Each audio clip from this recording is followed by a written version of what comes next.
안녕하세요. 반갑습니다. 예.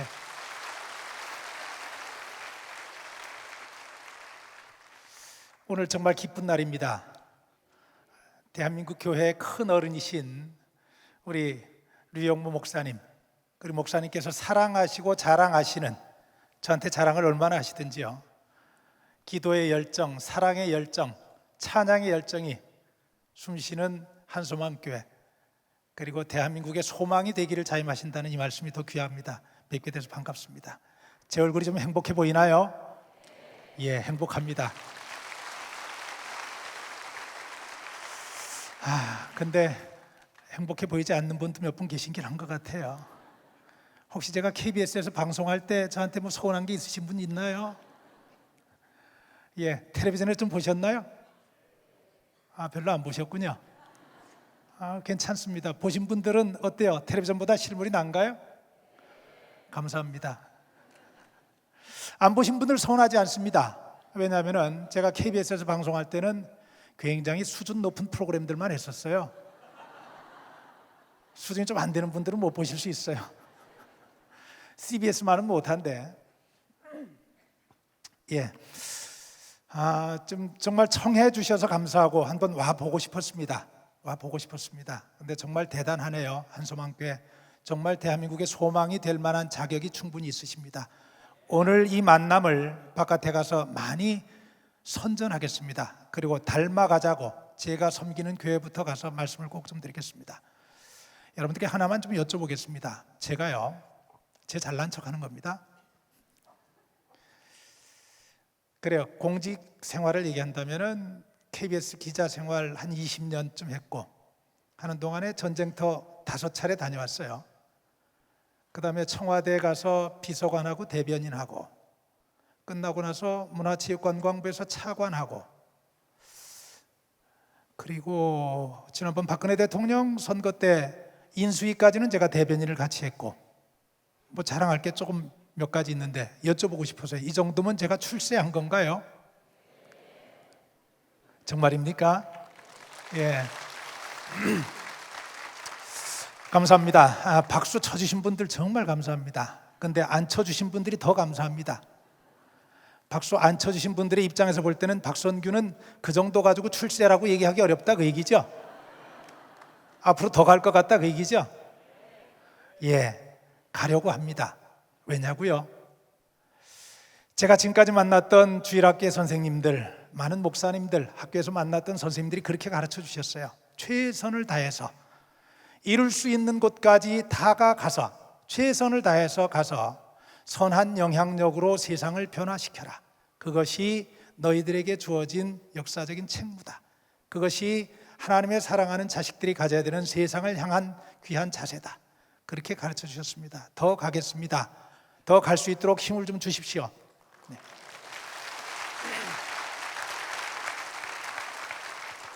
예, 이렇게 말씀을 드림에도 불구하고 저 정말 출세했습니다. 고백합니다. 정말 출세했습니다. 얼만큼 출세했는지 좀 이따 말씀드릴게요. 그런데 오늘의 제 모습과 과거 제가 지금 좀 설명을 드리려고 하는 제 어린 시절의 모습과, 그리고 오늘의 제가 제 모습을 갖추게 된 것은 온전히 하나님의 은혜인데, 오늘의 제 모습과 하나님의 사이에, 하나님의 은혜 사이에 저희 어머님의 눈물의 기도가 있었습니다. 오늘 여러분들께 제 어머님의 눈물의 기도에 대해서 얘기를 좀 드리고 싶습니다. 예, 저는 1960년에 태어났습니다. 제 고향은 전라북도 익산입니다. 1960년 대한민국의 1인당 국민소득은 80달러쯤 됐습니다. 필리핀보다도 인도네시아보다도 태국보다도 못 살던 세계에서 가장 가난한 나라 중에 하나였습니다. 전라북도 익산은 제가 중학교 때까지 전기가 들어오지 않는 마을이었기 때문에 말해 더 뭐하겠습니까? 굉장히 어려운 지역이었죠. 그 어려운 동네에 저희 아버님은 이장리를 보셨다고 합니다. 이장의 당시의 역할은 가난한 동네 주민들을 대표해서 봄에 농협에서 비료를 외상으로 얻어다가 주민들에게 다 나눠주시고, 가을에 추수가 끝나면은 비료값을 걷어서 농협에 갖다 반납하고, 주민들 가운데 돈이 필요한 사람이 있으면은 당신 돈을 빌려주고, 돈이 없으면은 보증을 서서 빌릴 수 있도록 도와주시고 하는 그런 역할을 하셨답니다. 저희 아버님 참 일 잘하셨답니다. 그리고 참 잘생기셨답니다. 제 얼굴 보셔서 다 짐작하실 수 있겠지만은, 그런데 그렇게 열정적으로 마을을 위해서 일하시던 저희 아버님이 갑자기 돌아가셨습니다. 저희 어머님이 31살 때입니다. 어머님은 31살이셨고 제 나이는 5살이었습니다. 저보다 1살 많은 누나가 6살 누나가 있었고 2살 어린 3살 여동생이 있었고 막내 100일이 있었습니다.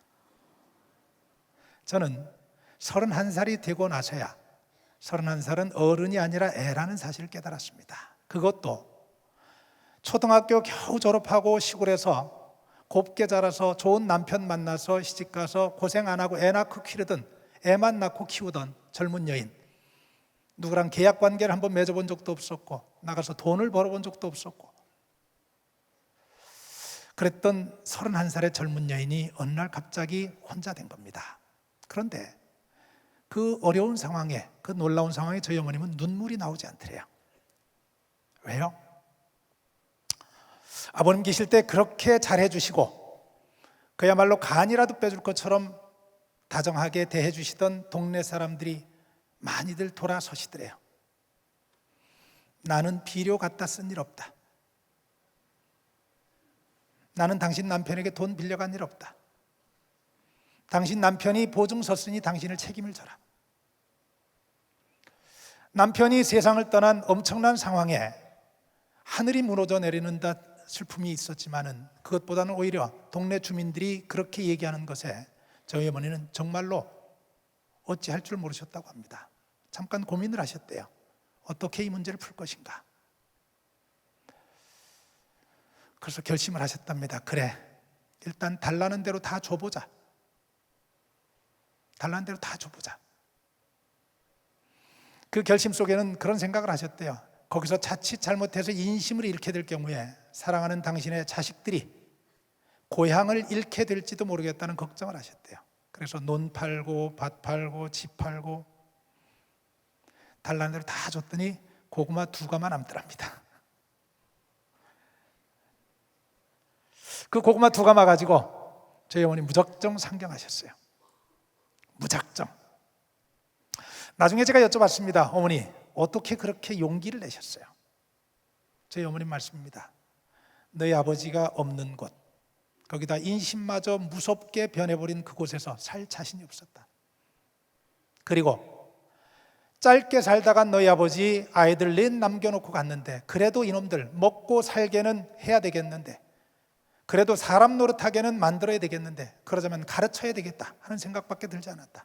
그리고 가르치기 위해서는 서울로 가야 되겠다 이 생각밖에 들지 않았다. 무작정 저희 어머니 아이들 넷 데리고 서울로 오신 겁니다. 정말 놀라운 결심이었다고 생각을 합니다. 누가 오라고 하는 사람도 없었고 마땅히 자식들을 먹여 살릴 재주가 있었던 것도 아니고 돈이 있었던 것도 아니고 무작정 영등포역에 내려서 가장 영등포에서 값이 싼 곳을 찾아가서 지금은 제 본적이 되어 있는 영등포구 신길동 산 96번지 산동네 꼭대기에 집을 얻어서 운막 같은 곳에서 살게 되는 서울 생활이 시작이 됩니다. 저희 어머니는 서울에 도착하신 다음부터 세상과의 전쟁을 벌이셔야 했죠. 해 뜨기 전에 나가서 해가 지고 나서도 한참 지나서야 되는 별 보고 들어오는 이 생활이 반복됐습니다. 저희 어머님 공사판의 잡일꾼으로, 시장의 행상으로, 부잣집의 식모로, 제품집의 재단사로, 시다로 안 해본 일 없이 저희들을 그렇게 돌보셨다고 합니다. 얼마나 저희들이 비참했을까요? 어머니 나가 계신 동안에, 세상과 전쟁을 벌이시는 동안에 그래도 정부에서 저희 가족들을 좀 돌봐주셨습니다. 지금은 기초생활수급자라고 하는 계층이 가장 어려운 계층이죠. 그때는 영세민이 있었고 영세민 밑에 생활보호대상자라고 있었습니다. 생활보호대상자는 정부에서 밀가루 배급을 가족 수만큼 따져서 얼마씩 한 달에 한 번씩 나눠주지 않으면, 그건 먹지 않으면 살아가기 어려운 지경에 있는 어려운 사람들이었습니다. 저희가 그런 생활보호 대상자였습니다. 지금도 기억납니다. 그 어린 마음에도 동사무소에서 밀가루 배급을 받아가지고 집으로 올라오던 날의 그 기억. 우선 가난이 창피했고, 창피한 가난 때문에 친구들 마주치는 것이 두려웠고, 밀가루 배급을 받아서 모자 푹 눌러 쓰고 그렇게 어렵게 산길을 올라서 집에 도착했던 그 기억들이 지금도 생생합니다. 여기 저하고 비슷하게 사신 분들 많이 있을 텐데 전혀 그런 일이 없었다는 듯 시치밀 뚝 떼고 앉아 계시네요. 그때 대한민국은 다 어려웠었는데 다행히 저희 할머니가 계셨습니다. 할머니가 건강하셔서 어머니가 나가 계시는 동안에 시장에 가셔서 시래기 뭔지 아시죠? 무나 배추의 상품 가치가 있는 부분 빼고 겉에 다 떼서 버리는 거, 그것들 가운데 비교적 괜찮은 거 주워다가 두부 만들고 남은 비지 갖다가 큰 찜통에다가, 그래도 아이들 고기는 먹어야 된다면서 손가락만큼 굵은 멸치를 갖다 놓고 푹푹 삶아 놓으면은 저희들 갔다 가서 그거 퍼먹고 그랬었습니다. 그 할머니가 건강하셨던 것이 저희 가족에는 큰 힘이었죠. 그런데 사실은 저희 할머니는 굉장히 독실한 불교 신자였습니다. 결혼 전에 저희 어머님은 혼자 믿는 처자의 입장으로 안 믿는 불교 집안에 시집을 오셔서 얼마나 고생을 하셨을까요? 정말 박해를 많이 받으셨다고 합니다. 그런데 제가 홍역을 하다가 거의 죽었대요. 그때는 홍역하다가 죽는 사람들이 꽤 많이 있었습니다. 홍역을 하다가 거의 죽었답니다. 죽어서 동네 사람들이 얘는 이제 가망이 없으니까 갖다 내다 버려라, 그렇게 얘기를 하시더래요. 그때 저희 어머님이 그렇게 말씀하셨답니다. 어머니, 딱 한 번만 제 부탁을 들어주세요. 목사님 모셔다 기도 받으면 선교 일어날 수 있을 것 같은데 목사님 기도 한 번만 받을 수 있도록 어머니 허락해 주세요.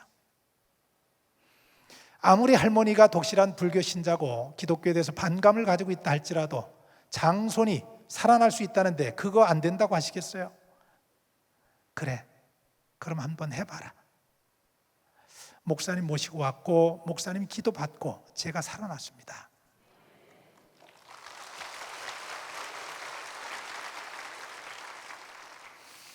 그날 이후 저희 할머니는 우리 집에서도 가장 신심이 깊은 신자가 되셨습니다. 돌아가실 때까지 한글을 깨우치지 못하셨지만은 예배 시간이 되면 가장 먼저 교회에 나와서 가장 앞자리에서 가장 열심히 찬송하시고 가장 열심히 기도하시다가 하나님 나라에 가셨습니다. 이제 제가 지금 나이 들고 철 들고 생각을 해봅니다. 저희 어머니 31살 때 정말 어떻게 살아오셨을까? 정말 대단하시다. 저희 어머니 모습 보면서 제가 그런 생각합니다. 그래, 지도자에게는 익스큐즈라는 게 없구나. 큰 조직이든 작은 조직이든 그 지도자에는 핑계를 댈 수가 없는 존재구나. 내가 돈 없어 못해, 실력 없어 못해, 도와주는 사람 없어 못해 하는 순간에 내 자식들은 다 굶어 죽을 수밖에 없는 처지에서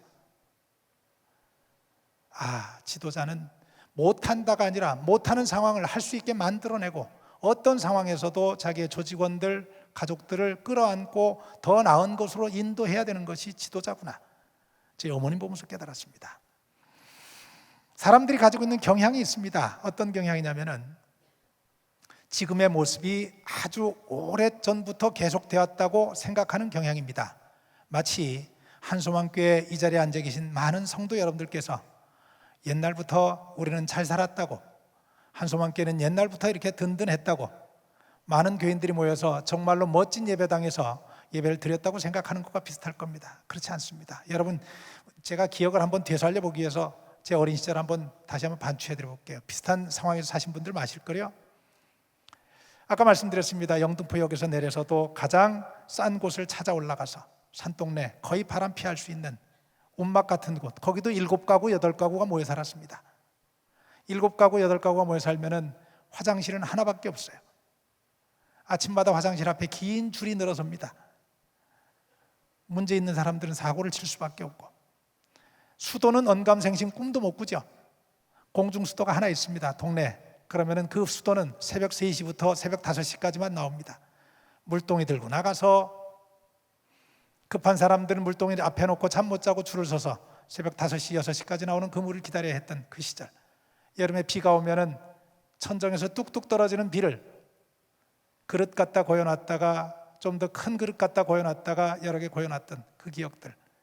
겨울이 되면은 죽음의 사신이라고 하는 연탄가스가 스멀스멀 스며들어서 하루에도 수십 명씩 서울에서만도 목숨을 내놔야 했던 그 시절. 그 시절 생각하면은 대한민국이 정말 언제 이렇게 잘 살게 됐는지 모르겠어요. 정말 하나님의 축복이라고 아니할 수 없습니다. 정말 하나님 축복하시지 않았으면은 대한민국 오늘 볼 수 없죠. 제가 지난 5월 달에 네팔에 다녀왔습니다. 네팔에 가서 50년 전에 대한민국의 모습을 보고 왔습니다. 지저분한 거리, 먼지나고 냄새나는 시궁창 같은 곳에서 옷도 못 입고 신발도 못 신고 뛰노는 아이들, 일거리가 없어가지고 젊은이들은 빈둥빈둥 길거리에서 누워서 시간을 보내기 위해서 애쓰는 것 같고, 정말로 똑똑하고 잘생긴 젊은이들이 슬리퍼 차림으로 히말라야에 등반 온 등반객들, 트레킹객들의 짐꾼이 돼서 50kg, 60kg 짐을 머리에 묶어 지고 이고 나르는 그 현실.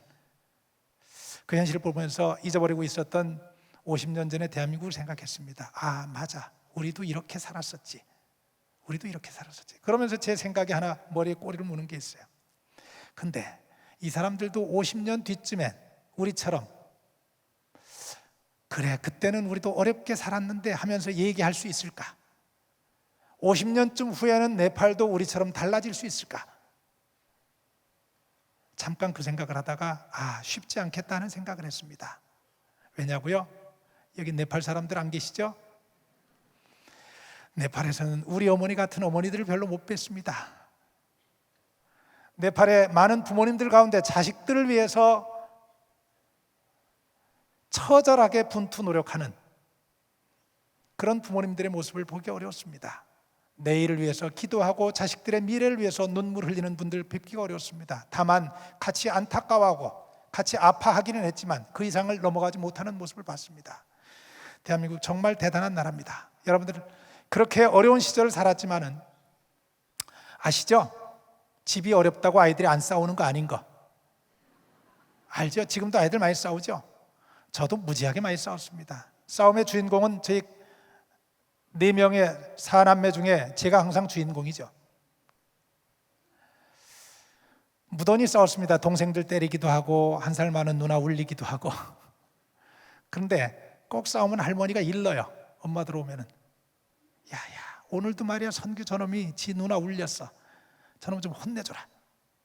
그러면은 정말 밤늦게 파김치가 돼서 돌아오신 어머니 딱 한마디 하세요. 너 선교 그러면은 정말 혼날 거야. 그리고는 그냥 쓰러지세요. 그런데 어떤 날은 할머니가 이러시면은 종아리를 때리십니다. 나 너희들 때문에 속상해서 못 살겠어. 종아리를 때리시면서 저보다 더 많은 눈물을 흘리세요. 저보다 더 서럽게 우세요. 나중에 알았습니다. 그런 날은 세상에서 뭔가 험한 일을 당하고 말 못할 서러움을 당하고 들어오신 날이었어요. 그런 날은 어머니께서 꼭 한마디 더 하십니다. 나 속상해서 너희들하고 같이 못 살겠어. 오늘 밤에 막내만 데리고 내가 도망갈 거야. 그런 얘기 들어보신 분들 많으시죠? 마치 전혀 없는 것처럼 그러시는데 많으실 거예요. 그러면 그런 날은 말도 못하고 엄마 옷을 이렇게 부여잡고 잡니다. 새벽에 일어나면 쫓아나가려고. 그랬던 어느 날입니다. 그날도 제가 많이 혼났어요. 어머니한테 매도 맞았고. 근데 잠결에 들으니까 어머니가 울고 계세요. 흐느끼는 소리가 들려요. 잘못했기 때문에 엄마 왜 이래? 묻지도 못하고 조용히 귀만 쫑긋 세우고 엄마가 왜 우시나 듣습니다. 들었더니 우리 어머니 기도하고 계시더라고요. 하나님, 저 좀 도와주세요. 저 너무 힘들어요. 다 포기하고 싶어요. 근데 제가 포기하면 안 되잖아요. 이놈들 내가 포기할 수 없잖아요. 하나님, 저 좀 도와주세요.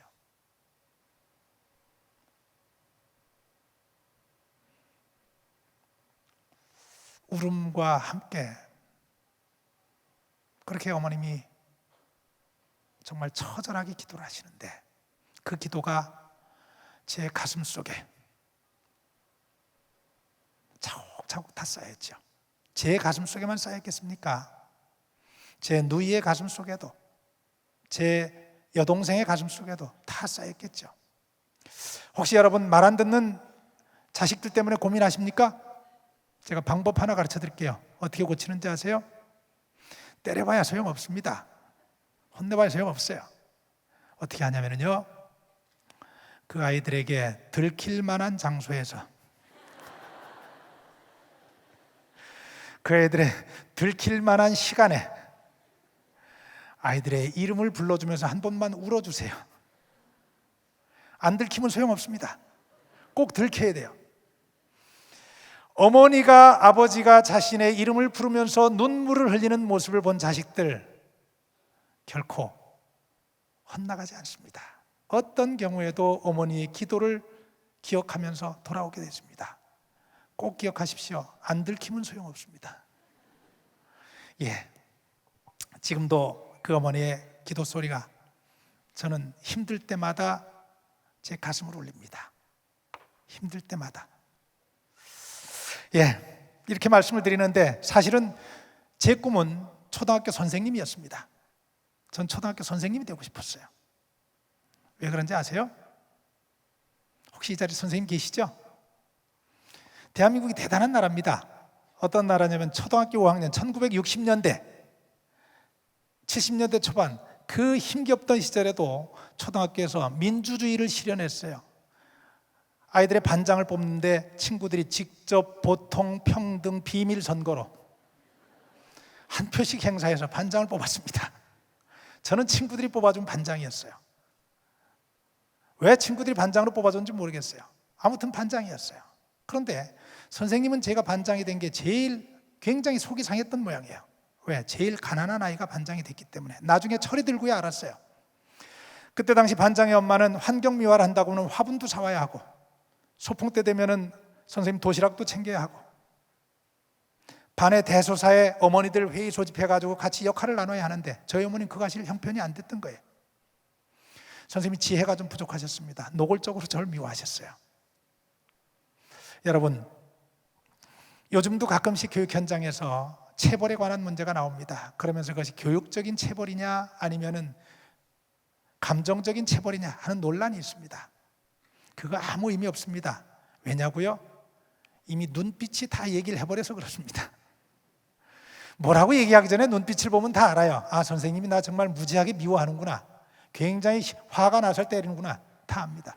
부모와 자식 간의 관계도 마찬가지일 겁니다. 눈빛이 다 얘기를 해버려서. 그 선생님이 제가 가장 가난한 아이가 반장된 데 대해서 굉장히 속상하셨는데 어느 날 어린이 학급 회의 시간에 발제를 하십니다. 여러분, 우리도 학급을 운영하려면 학급비가 필요한데 그 돈이 좀 없으니까 앞으로 학급 문고를 볼 때는 돈을 좀 내고 보도록 합시다. 선생님이 발제를 하신 거예요. 근데 어린 제 마음에 안 그래도 책을 안 보는 애들이 돈 내고 보려면 더 안 볼 것 같아요. 거기다 눈치도 제가 되게 없었어요. 선생님이 그렇게 얘기하자마자 제가 선생님 저는 반대입니다 하고 손을 들었어요. 저 때문에 선생님이 교육지책을 낸 건데 눈치 없이 제가 손 들고 그랬으니 선생님이 뭐야? 반장이라는 새끼가 이리 나와. 사정없이 맞았습니다. 정말 사정없이 맞았습니다. 그때 왜 그렇게 때렸는지 몰라요. 지금 같으면 아이들이 스마트폰으로 찍어가지고 동영상도 올리고 112 신고도 하고 경찰차도 뜨고 그럴 텐데 그거 없었어요. 아무튼 무지하게 많이 맞았습니다. 그 다음 시간에 체육 시간이었습니다. 저는 선생님께서 나오지 말라 그러더라고요. 친구들 체육복 입고 운동장 나가서 체육하는데 너는 여기 앉아서 반성문 써. 선생님 책상 앞에 무릎 꿇고 앉아서 친구들 다 나간 시간에 공교롭게 저희 교실은 운동장 옆이었습니다. 반성문을 썼습니다. 뭘 잘못했는지도 모르고 쓰는 반성문. 친구들 앞에서 그렇게 선생님께 맞으면서도 눈물을 보일 수가 없었습니다. 왜요? 반장이 눈물 보이면 안 될 것 같아서. 내가 여기서 눈물 보이면은 정말로 못난 놈인 것 같아서. 그리고 반성문을 쓰는 그 시간 정말 많이 울었습니다. 소리내서 엉엉 울었습니다. 억울했습니다. 나는 잘못한 게 없는 것 같은데. 그렇게 맞으면서도 꼼짝 못한 제 처지가 너무 서글펐습니다. 울었습니다. 반성문을 쓰면서 제 가슴 속에 꾹꾹 눌렀었습니다. 나 커서 선생님 되리라. 선생님 돼서 가난한 아이들, 어려운 아이들, 장애가 있는 아이들, 힘든 아이들 다 사랑하리라. 그 아이들에게 희망 만들어 주리라. 그렇게 누르고 눌러서 반성문을 쓰면서 제 희망을 가슴에 썼습니다. 그렇게 됐다면 저는 당연히 선생님 됐어야 되잖아요. 선생님 못 됐어요. 이게 바로 제가 잠언 16장 9절의 말씀을 제 가슴속에 담고 살아가는 이유입니다. 사람이 마음으로 자기의 길을 계획할지라도 그 걸음 인도하는 이는 여호와시니라. 하나님께서 저를 위해서 다른 길을 준비하고 계셨더라고요. 교생 실습을 가서 꿈에 그리던 교직에 첫 인턴 경험을 하는 동안에 실망을 많이 했습니다. 제가 꿈꿨던 학교가 아니었습니다. 그리고 방황했습니다. 그러던 중에 우연히 KBS의 기자시험, KBS 직원을 뽑는데 기자시험 공고가 난 걸 봤습니다. 그래, 믿져야 본전인데 가서 한번 봐보자. 아무 생각 없이 기자와 PD가 어떻게 다른지도 구분하지 못하고 기자와 아나운서가 어떻게 다른지도 구분하지 못하는 상태에서 그냥 가서 시험을 봤습니다. 근데요, 이게 웬일입니까? 국어, 영어, 상식 150문제가 나오는데 모르는 게 없는 거예요.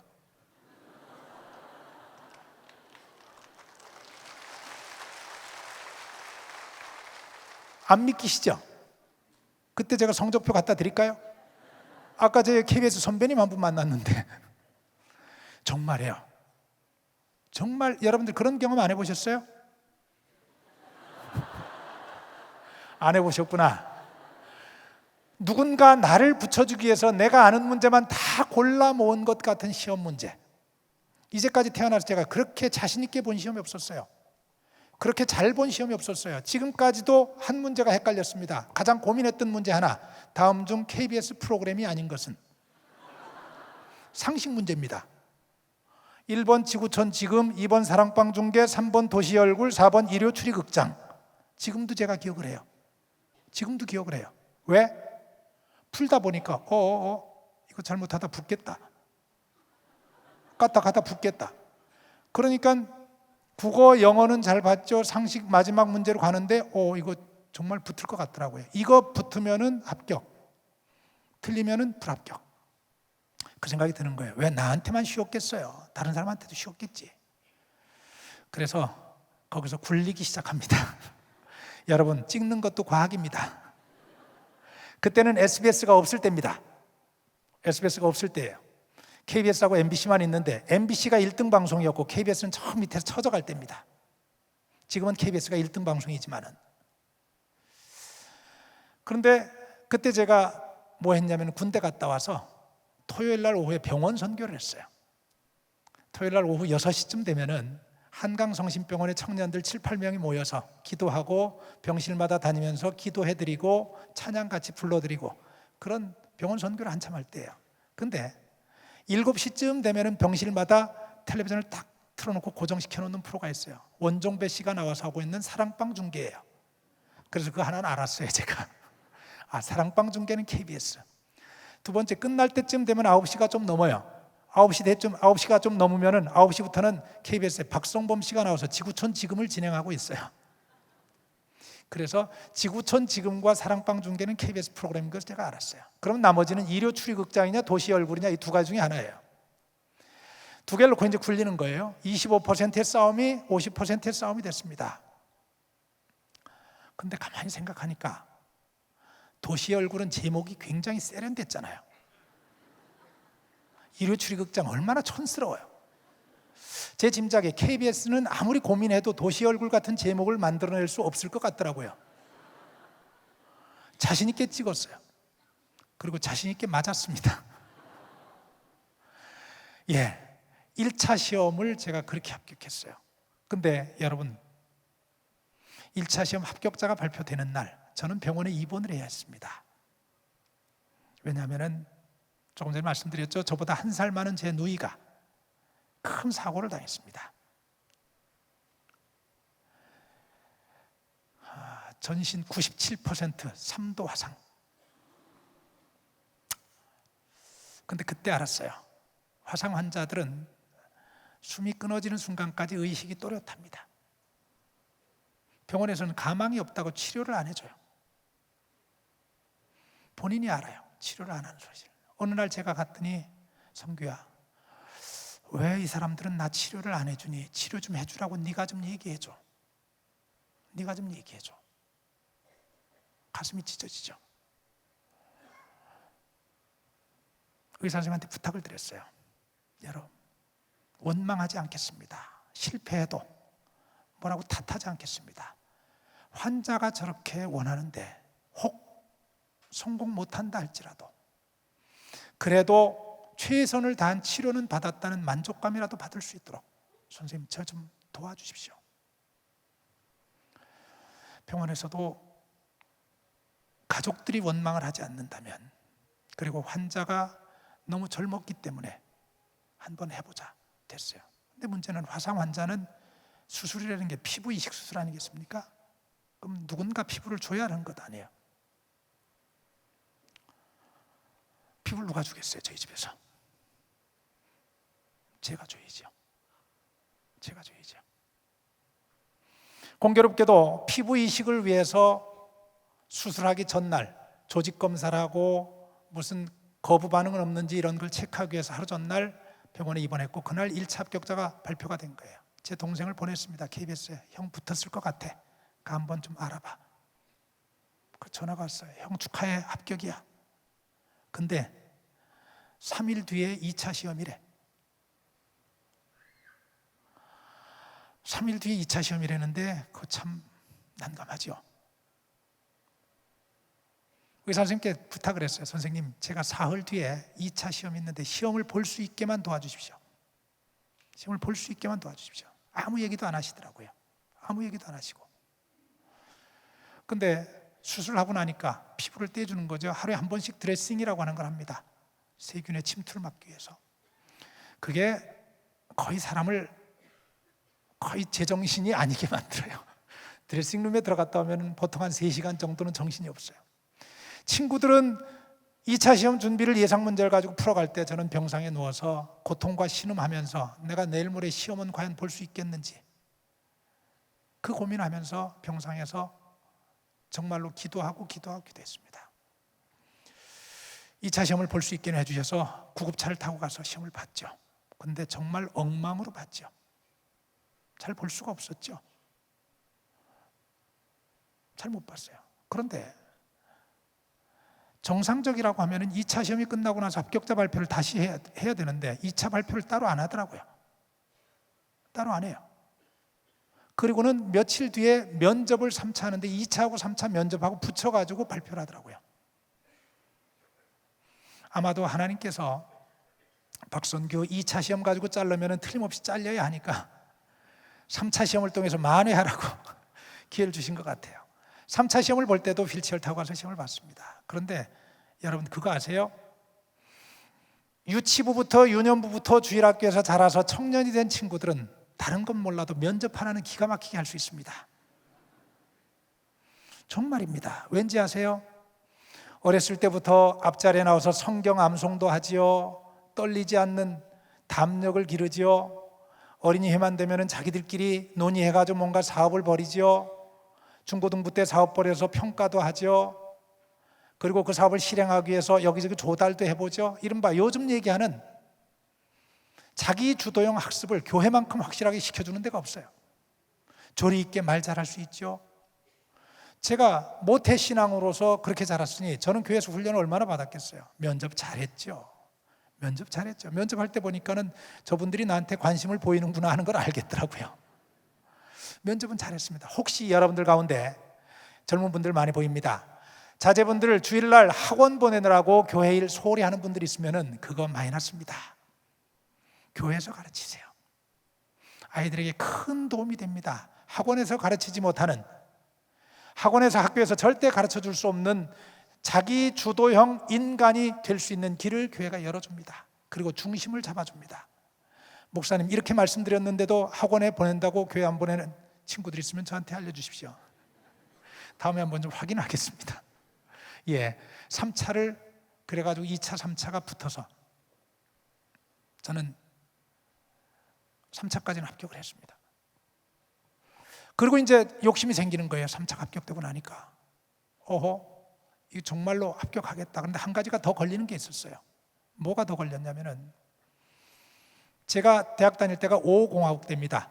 5공화국이 언제인지 아시죠? 12.12 사태 이후에 전두환 대통령이 복잡했던 권위주의 시대입니다. 대학생들 데모 굉장히 많이 했습니다. 저도 데모를 했습니다. 그러다가 끌려갔습니다. 군대를 끌려갔습니다. 녹화사업이라고 얘기합니다. 12월 30일 날 신체 검사를 받으면서 그 자리에서 영장을 받아서 1월 5일 날 군대를 입대했습니다. 제 학적부에는 빨간 줄이 그어져 있습니다. 이 친구는 데모하다 군대 온 친구. 절대 정부기관 공무원은 될 수 없는 그런 학적 변동자였습니다. 그게 이제 걸리는 거예요. 여기까지는 왔는데 그게 어려울 것 같은데, 걱정했는데, 놀랍게도 그럼에도 불구하고 최종 합격자 8명을 뽑는데 제가 합격자 명단에 포함이 됐어요. 제가 좀 의문이 생겼어요. 그래서 나중에 한 7, 8개월쯤이나 지났을까요? 인사과에다가 제가 물어봤습니다. 혹시 그때 선발할 때 저에 대해서 어떤 자료가 온 게 없습니까? 물어봤더니 왔대요. 이렇게 왔답니다. 이 사람은 이러저러한 전력이 있으니 주의해서 관찰하기 바람, 이렇게 온답니다.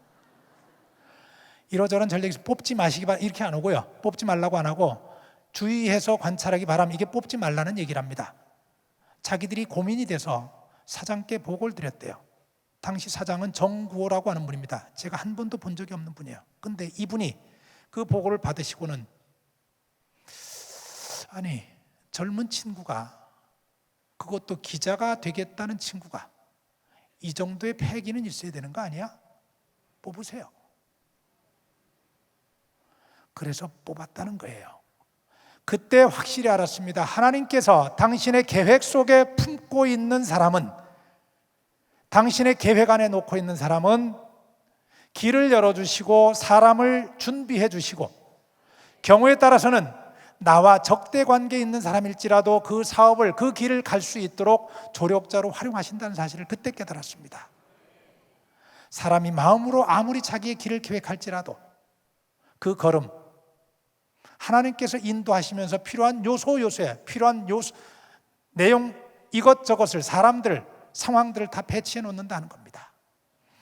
KBS 기자가 되고 나서 제가, 저희 어머니가 저한테 거짓말했다는 걸 깨달았어요. 알게 됐어요. 저희 어머니 그러셨거든요. 힘들 때, 성규야, 나는 꼬부랑 할머니가 돼도 좋으니까 너 빨리 컸으면 좋겠어. 엄마는 네가 빨리 크는 게 소원이야. 그래서 정말 어린 마음에 내가 빨리 커서 엄마 호강시켜 드려야 되겠다고, 정말 그런 마음도 가지고 엄마 손도 잡고 엄마를 많이 위로해 드렸는데, 웬걸이요, 제가 KBS 기자가 되고 나서 얼굴이 조금 알려지니까 토요일 날이면 저를 놔주질 않으세요. 친구 결혼식 집에도 저를 데리고 가려고 그러시고, 회갑잔치에도 데려가려고 그러시고, 심지어 집들이 하는 데까지 데려가려고 그러세요. 그때 알았습니다. 아, 어머니께서 나를 통해서 지난 세월을 보상받고 싶어 하시는구나. 사람들 앞에 이놈 그렇게 키우기 위해서 내가 지금까지 노심초사 기도하면서 이놈 위해서 내 젊음을 바쳐왔으니 니들 봐라, 얼마나 반듯하게 잘 자랐는지. 어머니 그 얘기하고 싶으셨구나.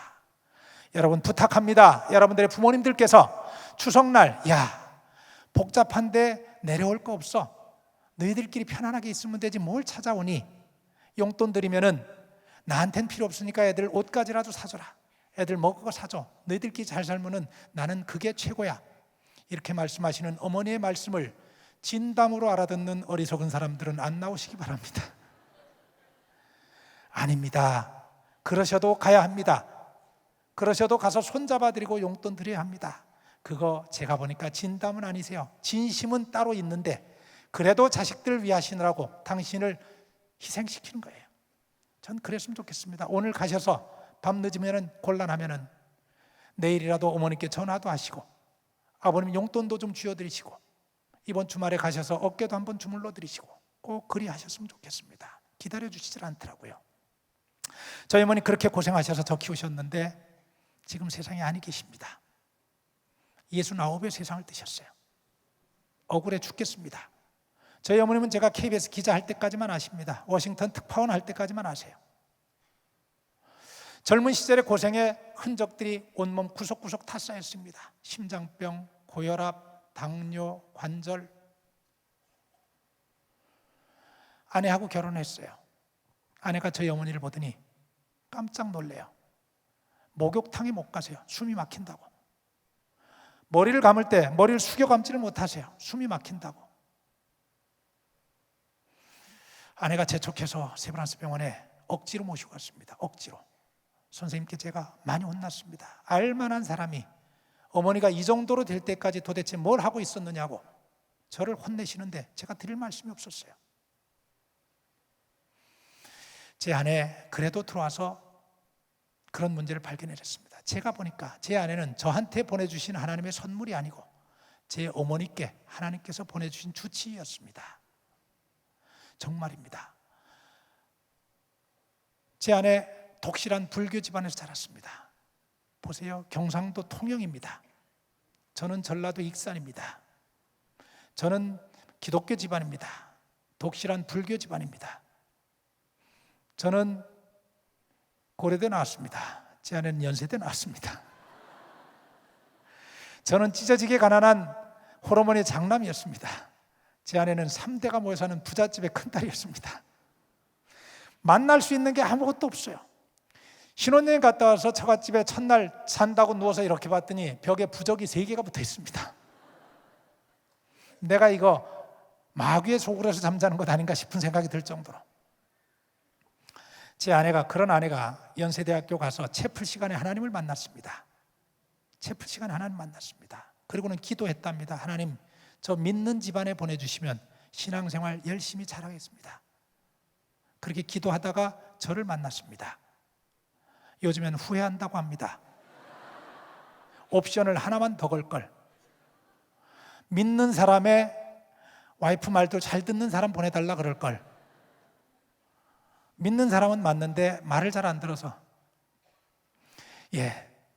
어머니를 위해서 제 아내를 하나님께서 예비해 놓으셨더라고요. 정말로 잘했습니다.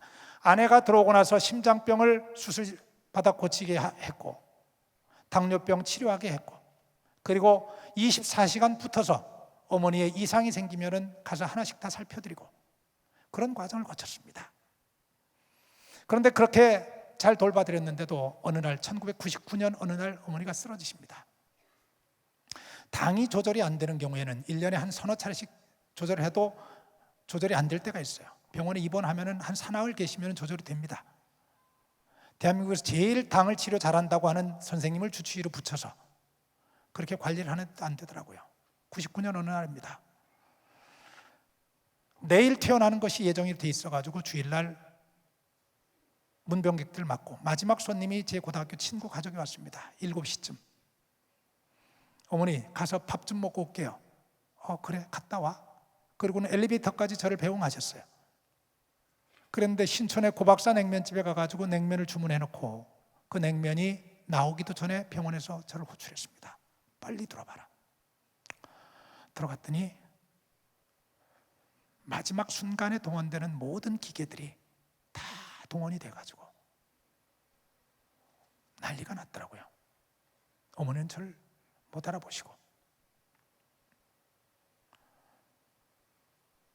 병원에서 응급조치를 하고 그리고 온갖 노력을 다 하고 저한테 물어요. 의사 선생님이 환자에 따라서는 마지막을 집에 가서 맞기 원하는 분도 있다. 선택해라. 그랬어요.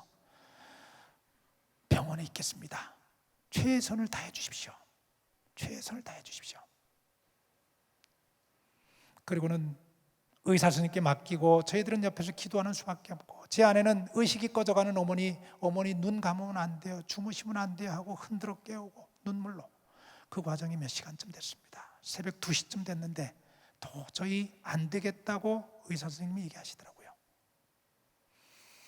그래서 어머님이 하나님 다음으로 의지하는 목사님을 모셨습니다. 31살 청산과부가 힘들 때마다 엎어져서 와서 상의하고 목사님 기도해 주세요 할 때 손잡아 주시던 그 목사님, 어깨 두드려 주시던 그 목사님 불렀어요. 목사님이 오셔서 기도를 하십니다. 그런데 어머니는 자꾸 의식이 꺼져 가시고 눈에 보이더라고요. 근데 가만히 보니까 어머니가 입을 뭐라고 하시는 것 같아요. 제가 귀를 어머니 입에다 대고 들었어요. 이 말씀이에요. 하나님, 조금만 더 있다 가게 해주세요. 조금만 더 있다 가게 해주세요. 어린아이가 엄마에게 보채듯이. 그 소리를 들으니까 정말 가슴이 미어지죠. 정말 가슴이 미어지죠. 제가 해드릴 수 있는 건 아무것도 없고, 아내는 주무시면 안 된다고 막 흔들어 깨우고,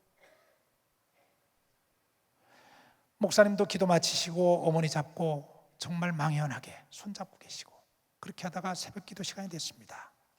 목사님이 돌아가셔서 새벽 기도 시간에 성도들에게, 여러분 지금 서정옥 권사님이 위중하십니다. 여러분 같이 기도하십시다. 그 기도 시간에 저희 어머니 살아나셨어요. 정말입니다. 저희 어머니 그 기도 시간에 살아나셨어요. 박수를 치실 거면 세게 치셔야 됩니다.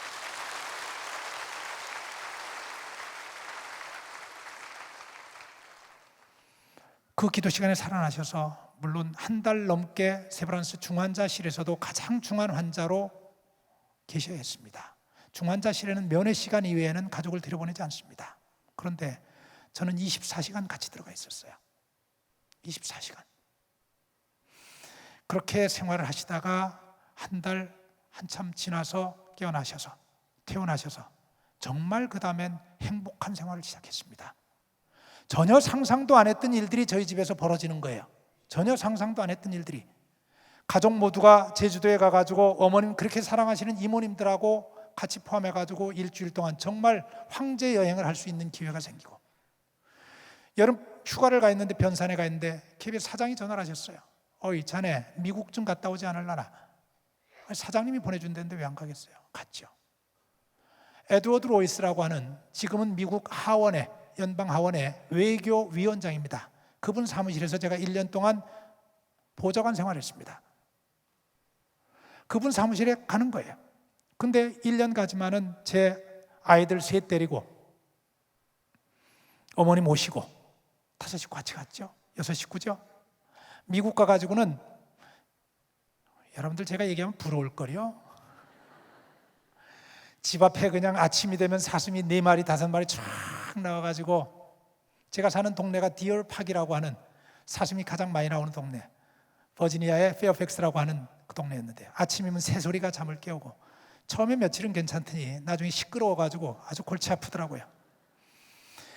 태어나서 처음으로 어머니하고 많은 시간을 보냈습니다. 태어나서 처음으로 어머니하고 손잡고 산책하고 사슴들하고 거닐고, 비 오는 날은 앞에 대형 마트에 가가지고 한 바퀴 돌고. 어머님은 그때 알았어요. 미국이 천국 다음 가는 소원의 나라였어요. 미국에 정말 가고 싶으셨어요, 어머니가. 왜냐하면은 제가 섬기던 그 교회 분들이 1.4 때 흥남부대에서 철수한 사람들이 세운 교회입니다. 함경남도 사람들이에요. 공산당 전쟁에 대한 공포가 있어서 돈만 조금씩 벌면 전부 미국으로 이민을 갔어요. 교세 작고 형편없는 미국에는 교회가 여러 개가 돼요. 그래서 그때 어머님 생각이, 이 사람들은 미국이 얼마나 좋길래 돈만 모으면 다 이민 갈까, 미국 갈까, 나도 한번 좀 가봤으면 좋겠다. 두 번째는 그 생각도 있으셨을 거예요. 이제 그때는 내가 제일 우리 교회에서도 가난한 사람이었는데 나도 이제 아들 덕분에 이만큼 살만해졌다는 것도 자랑도 하고 싶다, 이 생각하셨던 것 같아요. 그래서 미국에 가가지고 그해 성탄절날, 저는 워싱턴에 살았는데 뉴욕까지, 우리 지교회까지 6시간 차를 운전해서 가서 뉴욕에 있는 지교회에 가서, 거기에 원로 목사님이 계세요. 동네 사람들이 지금보다 봄에 가야 길거리에 꽃도 많고 다 좋은데 그때 가시지 왜 이제 가시려고, 이 추운 겨울에 가려고 해도 그래도 나 지금 가야 된다고. 그래서 성탄절날 뉴욕 교회 가서 옛날 교인들하고 만나서 예배 같이 드리고, 그리고 원로 목사님 사모님하고 같이 그 댁에 가가지고 옛날 얘기 같이 며칠 밤 같이 하시고, 같은 교인 그분들 만나가지고 정말로 대접도 받으시고 회포도 풀으시고, 그리고 돌아오셨어요. 돌아오시고 나서는 야, 나 이제 미국 재미없다. 야, 정말 재미없어. 나 이제 한국 갈래. 한국에 오셨어요. 근데 그렇게 한국에 돌아오셔서 2달 만에 돌아가셨어요. 2달 만에.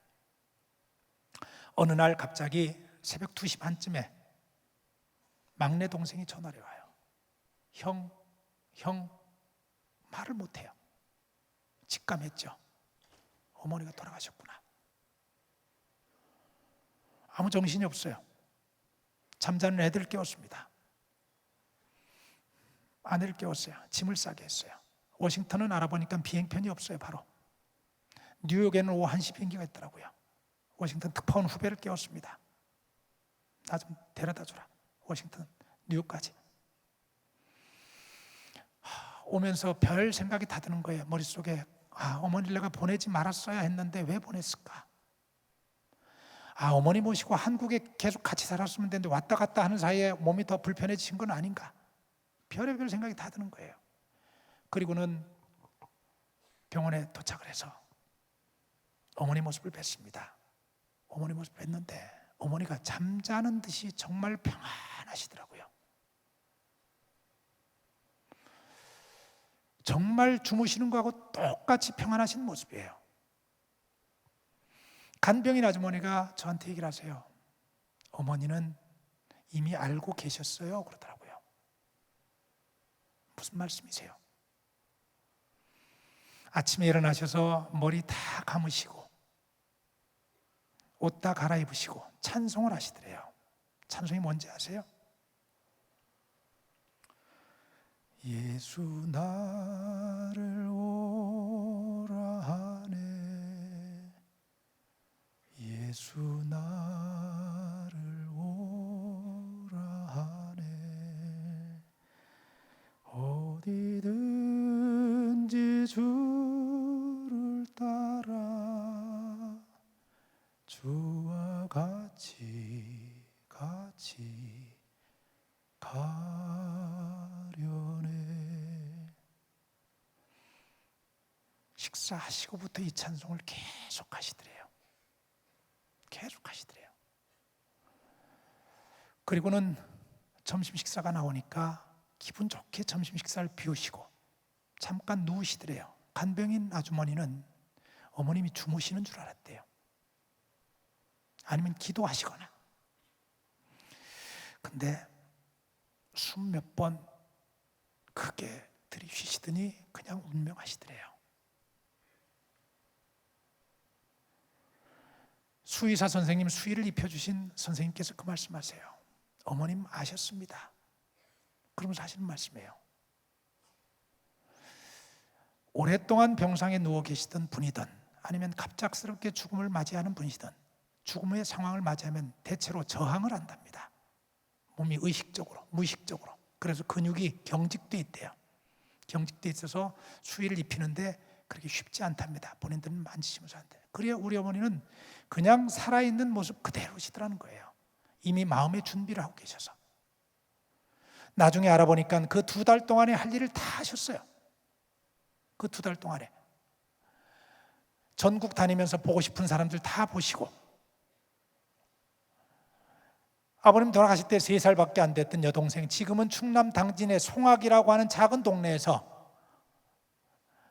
상록수의 채영신 같은 삶을 꿈꾸면서 작은 동네 교회를 섬기고 있는 여동생 부르셔서 당신 끼던 반지 내주시면서 이제 이건 네가 끼는 게 좋겠다. 나는 없어도 돼. 아버지 돌아가실 때 100일밖에 안 됐던, 그래서 영양실조로 결핵에 걸려서 초등학교 때 1년 동안 요양원에 가가지고 힘들게 생활해야 했던 막내. 결혼하고부터 저하고 붙어 사시면서 한 번도 막내 집에 가서 기거해 본 일이 없고 막내 사는 모습을 제대로 관찰할 기회가 없었던 어머님이 미국에서 돌아오셔서 막내 집에 2달 동안 기거하시면서 작은 사업이지만 자기 사업을 꾸리면서 아이들 둘 잘 키우는 걸 보면서 아, 이제 너도 살만해졌구나. 내가 걱정 안 해도 되겠구나. 그렇게 두루두루 살피시고 그렇게 어머님은 눈을 감으신 거였어요. 그때 제가 깨달았습니다. 1999년 쓰러지셨던 그 상황에서 돌아가신 그때까지 보니까 3년쯤 되더라고요. 아, 하나님 아직 준비가 안 됐어요. 조금만 더 있다 가게 해주세요. 그 어머님의 기도에 하나님께서 3년을 주셨고 그 3년 동안에 어머님은 하고 싶은 일들을 다 하신 거예요. 그랬기 때문에 평안하게 당신이 가야 할 길을 아시고 가야 할 날을 아시고 그리 하셨던 거예요. 그때 제가 깨달았죠. 내가 잘나고 똑똑해서 미국 간 줄 알았더니 내 스스로 잘나서 미국 가서 하원의원 보좌관 생활하는 줄 알았더니 그게 아니었구나. 어머님의 기도에 편승한 것이었구나. 어머니를 보내긴 보내야 되겠는데 천국 다음 가는 소원의 나라 미국 구경을 시켜야 되겠는데 병약한 엄마 혼자 보낼 수 없으니 나를 묶어서 보내신 것이었구나. 정말 어머니를 하나님께서는 사랑하셨구나. 그렇습니다. 저희 어머니를 보면서 어머니의 눈물의 기도는 결코 땅에 헛되이 떨어지지 않는다는 사실을 확실하게 알게 됐습니다. 그래서 저는 지금 제 앞날을 걱정하지 않습니다. 저도 해야 할 일이 많은데 걱정하지 않아요. 왜냐고요? 그 어려운 환경 속에서 세상에 있을 때도 그렇게 기도발이 잘 먹혀서 제가 이만큼 컸는데 하나님 옆에서 귀 따갑게 기도하시니 그 기도발 얼마나 더 세실 거예요. 앞으로 저 더 잘 되면은 여러분들 저 아는 채 많이 하십시오. 그러기 위해서는 오늘부터 눈을 맞춰 놓으셔야 합니다.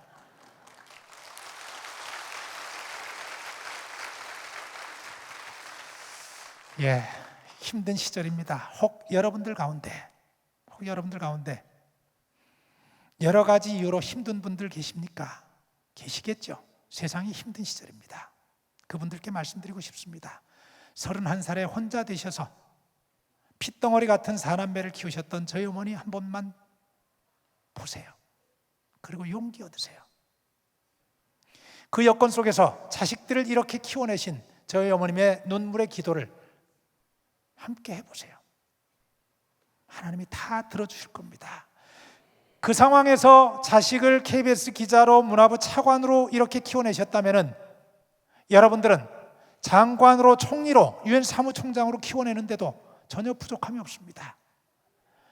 우리 한소망교회가 대한민국의 소망이 되시면서 그냥 소망이 아니라 인물을 길러내는 그 인물을 통해서 세계 역사를 바꾸는 귀한 소망을 그리고 귀한 소명을 감당하는 그런 교회가 되기를 진심으로 바랍니다.